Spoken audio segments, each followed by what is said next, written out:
오늘 제가 연주할 곡은 도라지라는 곡인데요. 이 작품은 민요 도라지를 25형 가야금으로 연주할 수 있도록 음악가 황금산 씨가 편곡한 곡인데요. 특히 다양한 리듬을 속도감 있게 연주할 수 있도록 했고요. 화려한 화성감과 풍성한 음향을 더해주어 색다른 멋을 느끼게 해줍니다. 이제 제 연주를 들으시고요. 그 다음은 우리 전통 음악을 한중일 나라와 비교해서 쉽고 깊이 있게 설명해 주실 조석현 교수님 컨퍼런스를 듣도록 하겠습니다.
오늘 진행을 맡게 된 김명순이라고 합니다. 반갑습니다.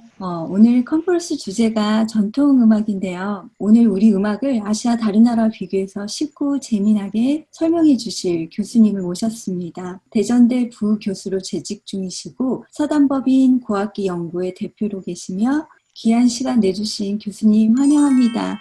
그리고 오늘 특별히 이 자리를 빛내주실 총영사님께서 참석하셨는데요. 인사 말씀 부탁드리겠습니다. 예, 코비드-19 팬데믹 하에서 다들 안녕하십니까? 예, 이 화창한 날에 또 교수님 모시고 우리가 평소에 관심으로 갖고 있던 우리 전통음악에 대해서 다른 이웃에 있는 일본, 중국의 전통음악과 비교해서 보다 더 확실하게 이해할 수 있게 된 것을 아주 기쁘게 생각합니다. 그 교사협의회에서도 아마 여기에 이제 선생님들 많이 참여를 하셨을 것 같은데요. 익히셔가지고 우리 후세들한테 잘 전수해 주는 그런 강의가 되기를 바라겠습니다. 감사합니다. 이렇게 자리 마련해 주셔서 총영사관님을 비롯해서 영사관 식구들 감사드립니다. 한국, 중국, 일본을 전통음악을 비교하는 시간을 저한테 1시간을 줬는데요. 가장 쉬운 방법에 접근할 수 있는 방법 중에서를 선택을 했습니다. 먼저 저에 대한 소개를 잠깐 할게요. 음악 인류학을 전공을 했고요. K무게의 그림으로 듣는 한국음악이라고 하는 강좌를 진행을 하고 있어요. 이제 세 나라의 비교를 어떻게 갈까 고민을 많이 하다가 3가지의 카테고리를 가져왔어요. 이를테면 이제 한국 음악의 어떤 특징이 무엇이 있는지에 대한 설명을 잠깐 하고요. 가장 동양적인 것이 무엇이 있을까 접근할 수 있는 방법, 동양의 장방형 악기, 영어로는 지터리라고 하는데요. 이 장방형류 악기가 이제 이 한중일에 함께 존재를 합니다. 가장 기본적인 음악이 바로 변하지 않는 음악, 재래 음악에 대한 비교, 그리고 공연 음악을 하나 더 집어넣은 이유는 우리가 21세기에 오면서 이 문화가 조금씩 많이 바뀌게 됐어요. 그게 이제 공연 문화 쪽으로 많이 활성화가 됐는데, 그래서 그 부분을 함께 다루면 음악에 대한 깊숙한 비교보다는 어떤 전반적인 큰 아우트라인을 함께 볼 수 있지 않을까 싶은 생각으로 이렇게 3개를 비교를 했습니다. 자, 한국 음악의 특징 가볼까요? 전통 음악이란 무엇일까요? 사실 무언가를 계승해서 계속 이어오는 음악. 사실 전통 음악은 어떤 우리 민족의 결정체만 있으면 그 안에 무언가가 파고드는, 그래서 많은 학생들이 그럼 K-팝도 전통 음악인가요? 라고 얘기도 하는데요. 그것은 민족의 정체성을 담고 있는 음악이라면 저는 우리 한국의 전통 음악이라고 볼 수가 있어요. 그래도 가장 기본적인 것은 밑에서부터 예전부터 쭉 전승되어 오는 음악들이 가장 기본을 틀을 갖겠죠. 그렇다면 한국의 음악들은 어떤 특징을 가지고 있을까? 사실 음악적인 외형적인 특징에는 음계가 보통 우리 한국 음악은 오음 음계를 사용을 한다고 합니다. 한자로 표현을 하게 된다면 황종, 대려, 태주, 협종, 고선, 중려, 유빈, 임종, 이칙, 남녀, 무용, 응종 여기까지 12음인데요. 도레미파솔라시도예요.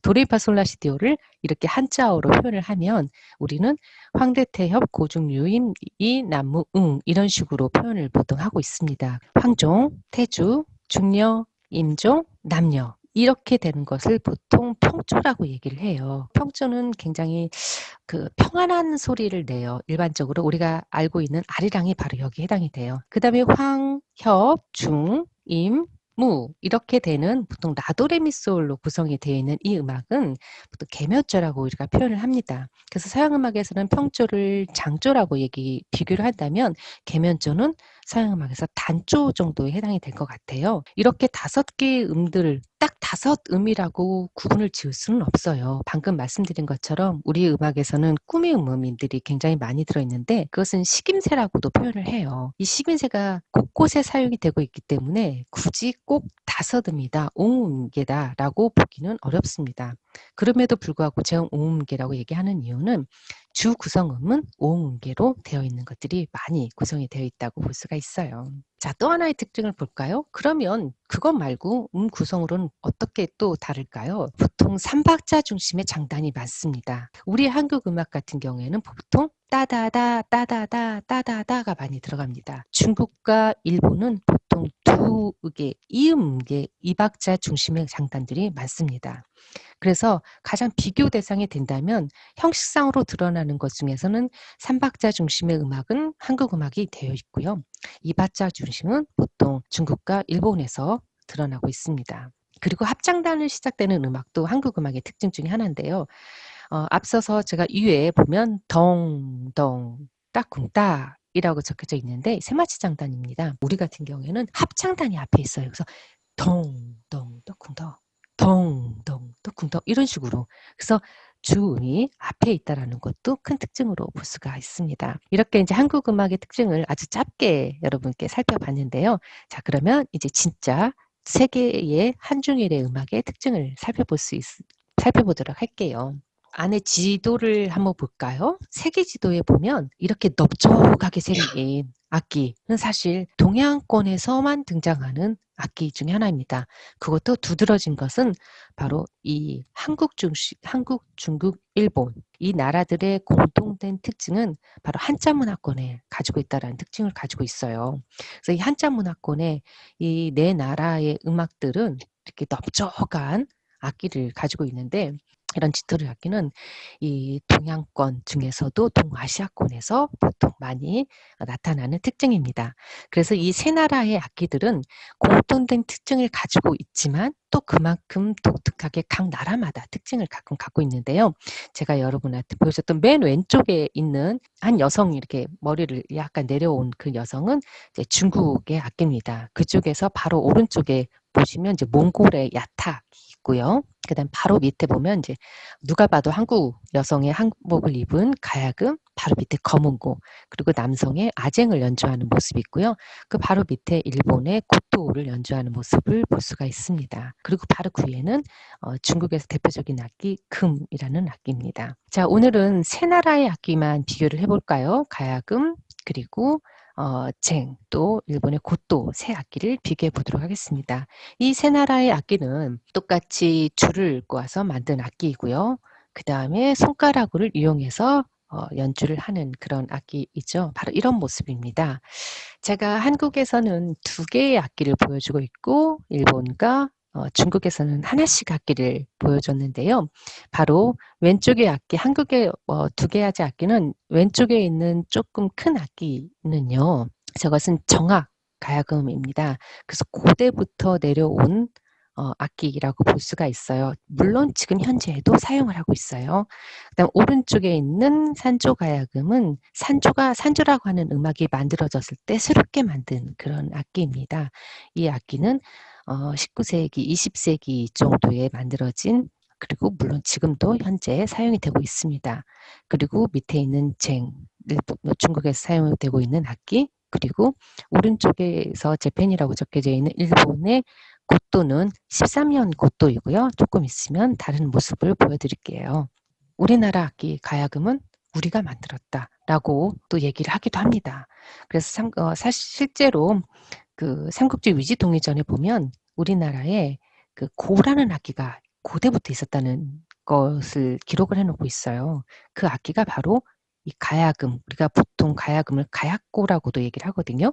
그 고가 여기에서부터 비롯된 것이 아닌가라고 생각을 해서 사실 이 가야금만큼은 우리 전통에서 많은 악기들이 유입이 되었지만 우리가 만들고 있는 악기 중에 가장 우리의 것으로 원형으로 보여주고 있는 게 바로 왼쪽에 있는 그 악기입니다. 왼쪽에 산조악기를 했고요. 이 산조악기는 일반적으로 독주악기로 보통 많이 사용이 됩니다. 산조라고 하는 곡이 나오면서 만들어진 악기이기 때문에 독주악기로 보통 많이 사용을 하고 있는데요. 지금 현재는 물론 합주에서도 많이 사용되고 신화위라고 하는 곳에서도 사용이 많이 되고 있지만 그래도 독주악기로 주로 많이 사용되고 있는 악기입니다.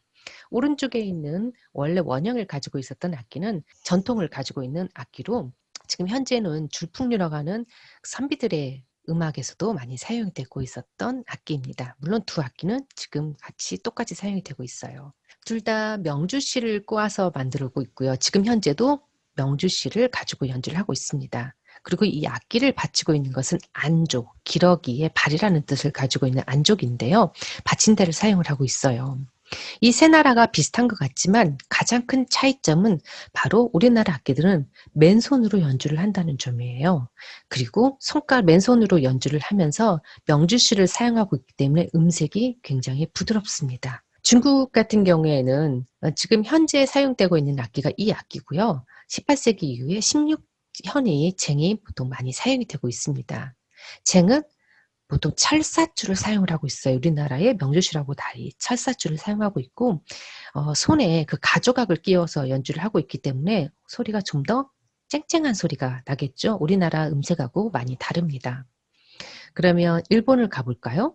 일본은 보통 삿교구라고 해서 다른 악기하고 삼중주로 사용이 보통 많이 되고 있었던 악기인데요. 이거 고도 역시 13년 악기로 첫째, 둘째, 셋째에 그 스메라고 하는 가조각을 사용을 해서 집어넣고 사용을 하고 있어요. 안적을 보면 그러니까 줄을 받치고 있는 그 줄을 보면 한국은 밑에 바닥이 넓적하게 붙어 있어요. 그 악기하고. 그래서 악기의 울림을 훨씬 더 많이 받아들이고 울려주는 특징을 가지고 있는데요. 중국과 일본의 그 안족은 산처럼 세워져 있어요. 그래서 공명통하고 닿는 부위가 적습니다. 그러다 보니까 공명통을 울려주는 것보다 소리가 좀 더 우리나라 악기보다 좀 더 높은 소리를 내는 특징을 가지고 있어요. 자, 그러면 음악 한번 들어볼까요? 어떻게 다른지? 중강지곡이라고 하는 우리나라의 영산회상이라고 하는 그 선비들 계층에서 연주가 됐었던 곡 세령산 준비했는데요. 풍류가야금, 아까 말했었던 원형가야금의 모습입니다.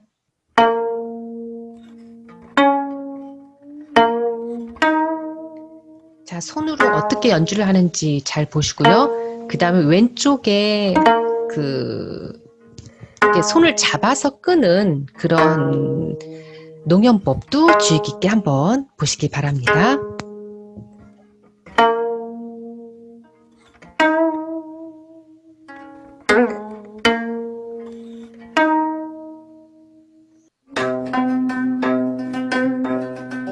자, 이 산조가야금입니다. 확실히 다름을 느낄 수가 있겠죠? 자, 왼쪽의 농연법은 확 바뀌었습니다. 훨씬 더 감정을 풍부하게 연주하는 곡이에요. 그래서 농연이 굉장히 강하고요.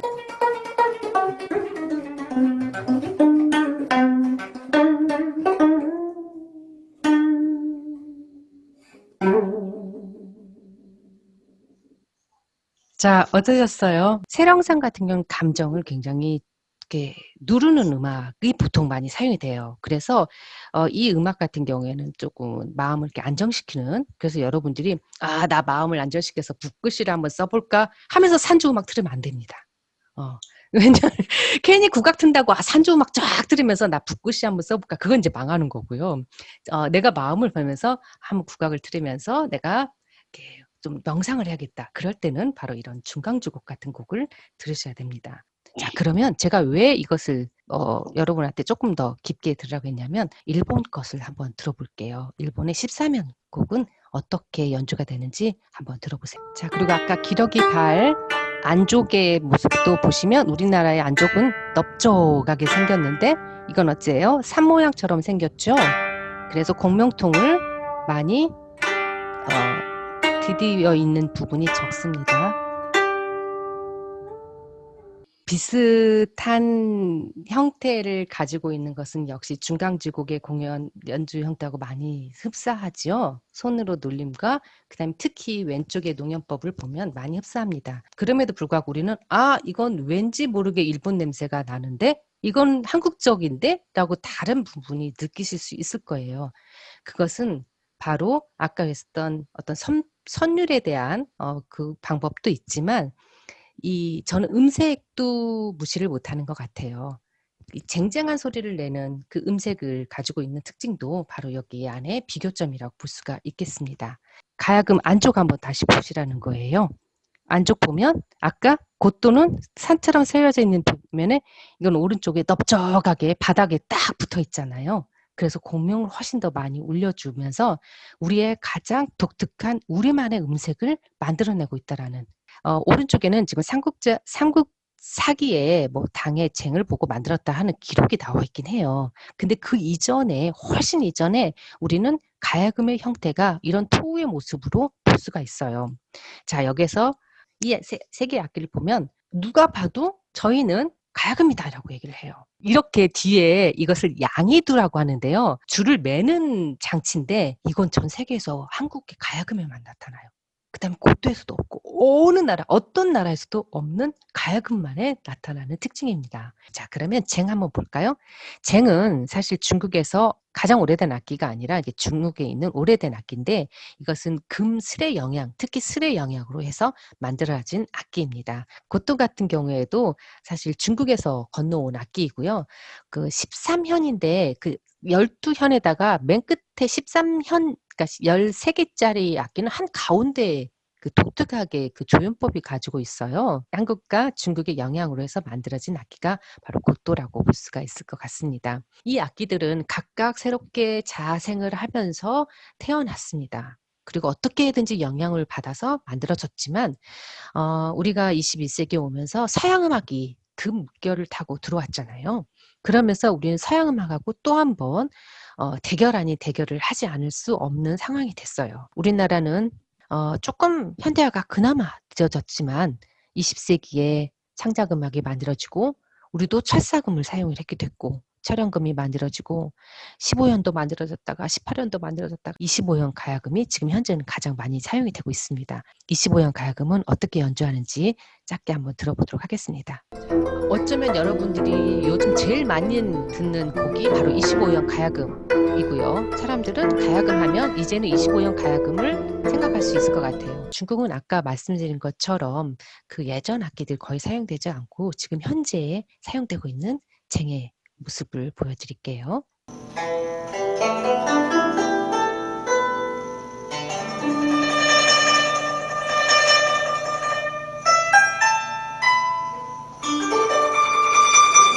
자, 일본에서 고토는 어떻게 연주가 되고 있을까요? 일본 고토 연주 볼게요.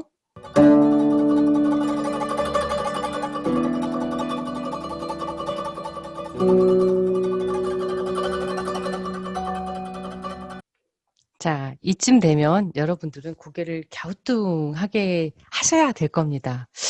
뭐가 다르지? 우리가 보편성을 가지고 쭉 사실 그래서 전통음악을 가지고 있었던 우리에게 전통 악기들은 굉장히 큰 특징을 가지고 있었어요. 근데 서양음악이 들어오고 그리고 우리는 굉장히 많은 변화를 가지면서 이 악기들은 굉장히 비슷한 음색으로 바뀌었어요. 그래서 이 세 나라의 비교를 물론 전문가들은 이건 어느 나라 악기다라고 금방 할 수가 있겠지만 그 손으로 연주하는 것과 그다음에 그 치매를 사용하고 있는 그런 정도의 차이 말고는 크게 연주법이나 악기 개량 부분이 너무 많이 비슷하게 변화가 됐다는 거예요. 그래서 이러한 독특성이 조금씩은 바뀌고 있다라는 것들. 그래서 이것도 하나의 저는 전체적인 공동된 특징이라고 볼 수가 있을 것 같아요. 각각의 전통을 가지고 있었지만 지금 현재는 그런 것들이 서양 음악하고 결합이 되면서 많이 비슷해졌다라는 그런 보편적인 경향을 볼 수가 있습니다. 자, 일단은 재래음악을 비교를 해보겠습니다. 한자 문어권에 있는 바로 이 악기들 음악을 가리키는데요. 그러니까 제사음악이에요. 궁중 제사음악. 문묘제략은 중국에서 가리키고 있는 이것은 아악이라고 읽어집니다. 그리고 문묘제략이고요. 한국에서는 아악이라고 하진 않지만 이것을 바로 이제 종묘제략, 궁중에 있는 제사음악을 종묘제략을 가지고 있어요. 일본에서는 아악을 그대로 읽습니다. 가각구라고 읽습니다. 그래서 가각구가 되고요. 베트남에서는 이것을 똑같이 베트남어로 냐냐 이라고 읽습니다. 그래서 냐냐 해가지고 이 아악을 가리키고 있어요. 모두 다 네 나라가 똑같이 한자 문화권에 있고 아까 가야금하고 똑같습니다. 한자 문화권에 가지고 있고 이 네 나라 모두 궁중에 있는 제사음악을 가지고 있다라는 공통된 특징을 가지고 있는데요. 제가 이것을 선택한 이유는 가장 기본이 되는 음악이 바로 궁중음악이기 때문에 그렇습니다. 중국 악기도 물론 들어있지만 우리나라의 고유한 악기들이 대부분 여기 사용이 되면서 궁중에서 사용이 되셨고요. 바로 지금까지 우리에게 연주가 되고 있는 자랑스러운 우리 종묘제략 함께 들으셨습니다. 가능하면 여러분께 그 가야금 쪽이라도 조금 더 비교를 해서 쉽게 전달하려고 그쪽에 많은 시간을 소요를 했는데 생각보다 좀 더 시간이 많이 오버가 된 것 같아요. 제 수업은 여기서 마치도록 하겠습니다. 고맙습니다. 강의 시작할 때 우리 어떤 전통음악의 리듬이랄까요? 박자의 특징이 앞에 부분이 좀 세게 나오고 뒤로 좀 약하다 이렇게 하셨는데 네. 그게 우리가 이렇게 음악을 구분하는 데 있어서 상당히 큰 특징 중에 하나인 것 같은데 일본하고 중국은 어떤 그런 면에서 특징이 있는 건가요? 동양 쪽은 거의 다 비슷합니다. 네, 동양 쪽은 거의 대부분 연속적인 곡들이 많고요. 그다음에 앞에서 크게 나오고 뒤에서 짧게 나오는 그런 동양적인 비슷한 특징을 가지고 있어요. 그건 꼭 한국 음악에 국한된 건 아니고 어떤 동양적인 특징이라고 볼 수도 있을 것 같아요. 오늘 저 강의를 정말 잘 들었는데요. 예, 제가 느낌이 그렇습니다. 뭐 전문가는 참 따로 있구나 하는 그런 생각을 가졌고 또 전문가이신데도 오늘 이 강의를 위해서 정말 준비를 많이 하셨다. 그런 느낌을 다 같이 공유하셨죠? 네, 준비 네. 아주 많이 해가지고 지금 아마 가족 준비한 것 중에서 아마 3분의 1이나 강의를 한 것 같아요. 그죠? 짧은 시간에 뭐 많이 섭취하지는 못했지만 그래도 설명하신 내용에 대해서는 잘 이해를 해서 조금이나마 저희가 우리 음악에 더 이해에 대해서 더 이해하고 일본, 중국과 더 잘 비교할 수 있게 되어서 정말 소득이 많았다 하는 생각됩니다. 감사합니다. 네, 교수님 감사합니다. 네. 너무 수고. 감사합니다. 그리고 우리 김 교수님도 감사합니다. 네, 감사합니다. 건강하세요. 네.